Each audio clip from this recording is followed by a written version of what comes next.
Hello friends, welcome to Praveen Mantra. आज हम लोग इस वीडियो में पॉलिटी सेगमेंट के क्वेश्चंस डिस्कस करेंगे जो सभी एग्ज़ाम में पूछे जाते हैं और बार बार रिपीट होते रहते हैं।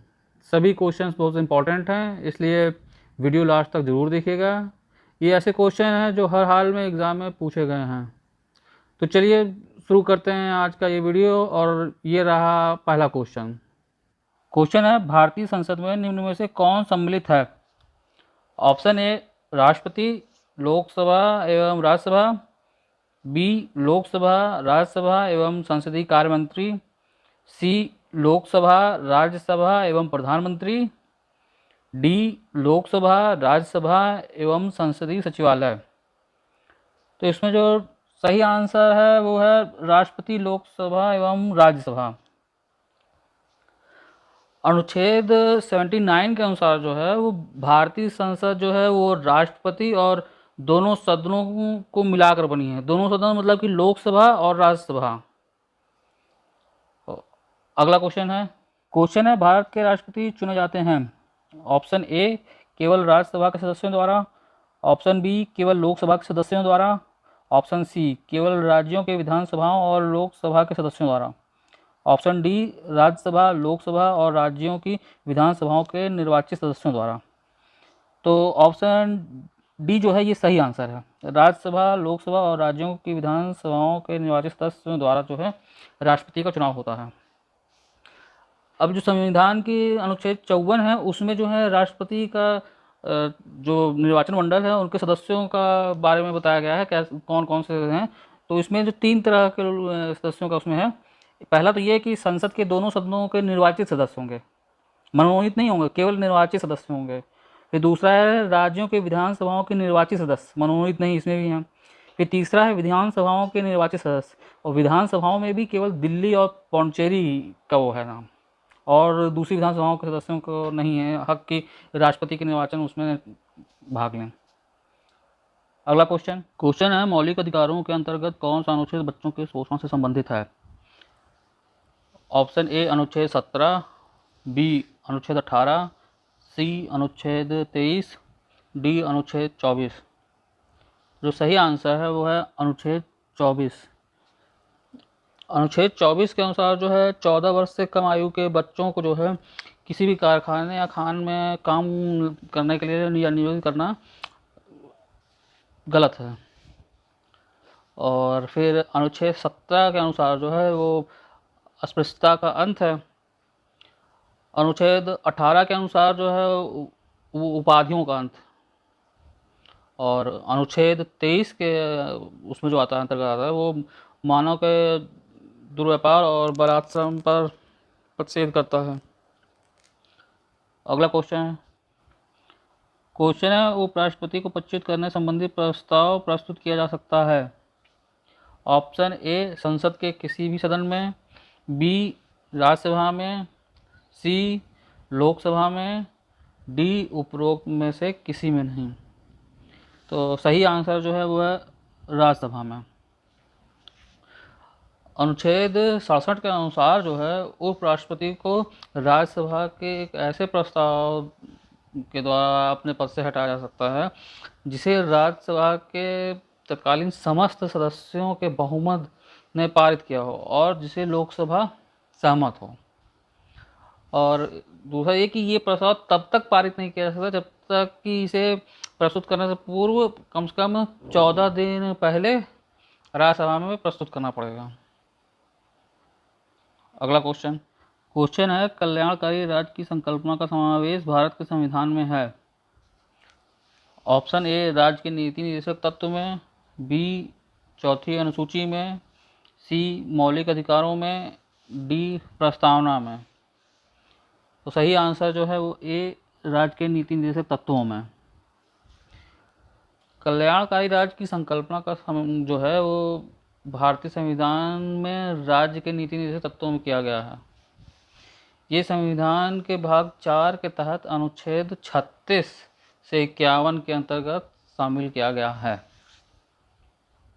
अगला क्वेश्चन है, गणतंत्र की 26 जनवरी 1950 को सही संवैधानिक वस्तुस्थिति क्या थी जब संविधान लागू किया गया था? ऑप्शन ए लोकतंत्रात्मक गणतंत्र, बी संपूर्ण प्रभुत्व संपन्न धर्मनिरपेक्ष लोकतंत्रात्मक गणराज्य, सी संपूर्ण प्रभुत्व संपन्न लोकतंत्रात्मक गणराज्य, या डी संपूर्ण प्रभुत्व संपन्न समाजवादी धर्म निरपेक्ष लोकतंत्रात्मक गणराज्य। तो उसका सही आंसर जो है वो है सी संपूर्ण प्रभुत्व संपन्न लोकतंत्रात्मक गणराज्य। ये जो है 26 जनवरी 1950 के समय था। 26 जनवरी 1950 को जो है भारतीय गणतंत्र की संवैधानिक वस्तु स्थिति जो थी भारतीय संविधान की, वो तत्कालीन उद्देशिका के अनुसार जो था वो संपूर्ण प्रभुत्व संपन्न लोकतंत्रात्मक गणराज्य की थी। इसमें बाद में 1976 में 42वें संविधान संशोधन करके धारा 2 के तहत उसमें समाजवादी, पंथ निरपेक्ष और अखंडता शब्द बाद में और इसमें जोड़े गए हैं। ये 3 शब्द जो हैं समाजवादी, पंथ निरपेक्ष और अखंडता शब्द जोड़े गए हैं 42वें संविधान संशोधन द्वारा। ये क्वेश्चन रट लीजिए, ये बहुत पूछा जाता है। अगला क्वेश्चन है भारत के नियंत्रक एवं महालेखा परीक्षा नियंत्रक के पद पर नियुक्ति का कार्यकाल होता है। ऑप्शन ए 4 वर्ष, बी 5 वर्ष, सी 6 वर्ष या डी 7 वर्ष। तो इसका सही आंसर जो है वो है सी 6 वर्ष।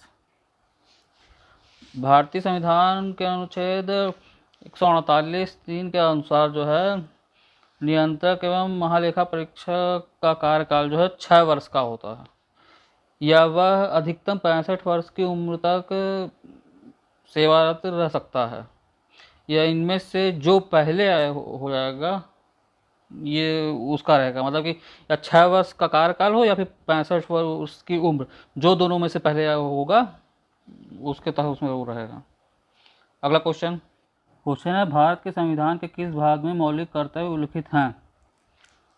ऑप्शन ए भाग 3, ऑप्शन बी भाग 4, ऑप्शन सी भाग 4A, ऑप्शन डी भाग 6।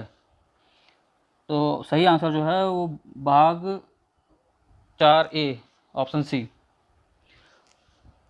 भारतीय संविधान में भाग 4A के तहत जो है अनुच्छेद 51A जोड़ा गया है। इसमें नागरिकों के मूल कर्तव्यों को 42वें संविधान संशोधन द्वारा 1976 में जोड़ा गया है। ये जो है स्वर्ण सिंह समिति की संस्तुति पर आधारित है। अगला क्वेश्चन है संसद के किस सदन के सदस्य न होने पर भी संसद की बैठक में कौन भाग ले सकता है। ऑप्शन ए भारत का मुख्य न्यायाधीश, बी भारत का अटॉर्नी जनरल, सी मुख्य चुनाव आयुक्त और डी राष्ट्रीय मानव अधिकार आयोग का अध्यक्ष। तो सही आंसर जो है वो है बी भारत का अटॉर्नी जनरल। भारत का अटॉर्नी जनरल जो है वो संसद का सदस्य नहीं होता है, परंतु फिर भी उसको जो है संसद में बैठक में भाग लेने का, बोलने का अधिकार होता है, किंतु वह अपना उसमें मत नहीं दे सकता है। वह जो है राष्ट्रपति के प्रसाद पर्यंत अपना पद धारण करता है। तो इसका मतलब ये है कि राष्ट्रपति उसे पदच्युत करने का अधिकार रखता है। अगला क्वेश्चन है राज्यसभा किसके द्वारा भंग की जा सकती है। ऑप्शन ए राष्ट्रपति द्वारा, बी प्रधानमंत्री द्वारा, सी मंत्रिपरिषद द्वारा, डी उपरोक्त में से किसी के द्वारा नहीं। तो सही आंसर जो है वो डी उपरोक्त में से किसी के द्वारा नहीं। राज्यसभा जो है वो स्थायी सदन है, इसका विघटन नहीं हो सकता है। इसके सदस्यों का कार्यकाल जो है ये 6 वर्षों का होता है और 1/3 सदस्यों का निर्वाचन जो होता है हर 2 वर्ष पर किया जाता है।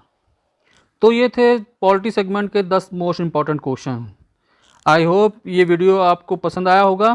वीडियो आपको कैसा लगा कमेंट बॉक्स में ज़रूर बताएं। पसंद आया तो अपने ग्रुप में ज़रूर शेयर करें और प्रवीण मंत्रा को लाइक, सब्सक्राइब और शेयर करना ना भूलें। आज के लिए इतना ही। Thank you friends.